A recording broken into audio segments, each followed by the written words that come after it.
بسم اللہ الرحمن الرحیم۔ السلام علیکم۔ امید ہے آپ سب خیریت سے ہوں گے۔ آج جس موضوع پہ میں آپ سے بات کروں گا وہ موضوع ہے P T I, Pakistan Tehreek Insaf, اور اس کے بانی چیئرمین جناب عمران خان صاحب۔ بہت سارے جو لوگ ہیں وہ عمران خان کی کارکردگی کو صحیح طرح میری نظر میں بیان نہیں کرتے، اس لیے آج میں آپ کے سامنے عمران خان صاحب کے جو اقدامات ہیں جن کی وہ سزا بھگت رہے ہیں وہ آپ کے سامنے رکھوں گا۔ آپ سب کو یاد ہوگا کہ ہمارے تعلیمی نصاب سے اسلامیات کا جو مضمون ہے اس میں سے بہت کچھ نکالا گیا نواز شریف دور میں اور زرداری دور میں۔ تو عمران خان جب وزیر اعظم بنے تو انہوں نے پورے قرآن کو نصاب کا حصہ بنا دیا بما ترجمہ۔ یہ ایسا عمل تھا جس کو پوری دنیا قبول نہیں کر رہی۔ قرآن کے ترجمے کو ہمارے جو علماء ہیں وہ اپنی کتابوں میں فتاوی جات دے چکے ہیں کہ اس کو ڈائریکٹ پڑھنا ہی نہیں۔ اس کی وجہ یہ ہے کہ ان کی دکانداری بند ہو جائے گی، لیکن ان سے زیادہ کہیں زیادہ تکلیف انٹرنیشنل اسٹیبلشمنٹ کو تھی کہ جب پاکستانی بچے قرآن کی تعلیم حاصل کر کے اعلیٰ عہدوں پہ بیٹھیں گے پھر کسی نہ کسی کو تو قرآن اثر کرے گا۔ یہ عمران خان کا سب سے بڑا جرم تھا جس کی وہ سزا بھگت رہا ہے۔ تو جو پی ٹی آئی کے آفیشیل چینلز ہیں یا جو لوگ پی ٹی آئی کا موقف بیان کرتے ہیں، میں نے بہت کم ان کی زبان سے عمران خان کا یہ کارنامہ سنا۔ یہ اس قوم پہ بلکہ پورے عالم اسلام پہ عمران خان کا بہت بڑا احسان ہے کہ اس نے قرآن کا ترجمہ ہمارے نصاب میں شامل کر دیا۔ کاش آئین پاکستان میں بھی یہ شامل ہو جائے، بلکہ آئین پاکستان قرآن ہی بن جائے۔ میں امید رکھتا ہوں کہ اللہ جب عمران خان کو دوبارہ حکومت دے گا تو شاید وہ یہ کام بھی کر ڈالے، کیونکہ یہ جو بسیطہ نظام ہے یہ اپنے بوجھ تلے ہی گرتا چلا جا رہا ہے۔ ضلع شاہ کے بعد اب احمد شاہ جنرل ہاسپٹل میں زندگی اور موت کی کشمکش میں پڑا ہے۔ کیوں؟ کیا جرم ہے اس کا؟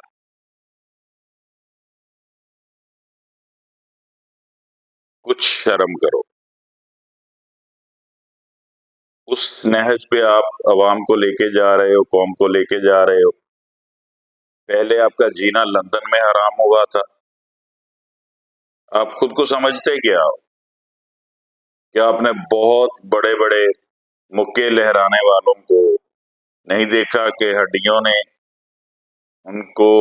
ان گوشت چھوڑ دیا اور پھر وہ زبان بھی ہلانے سے قاصر ہو کے مرے۔ فرعون نہ بنو۔ اگر اس عوام نے یہ فیصلہ کر لیا تو تمہیں یہ زمین چھپنے کی جگہ نہیں دے گی۔ لندن میں جو کچھ تم بھگت چکے ہو،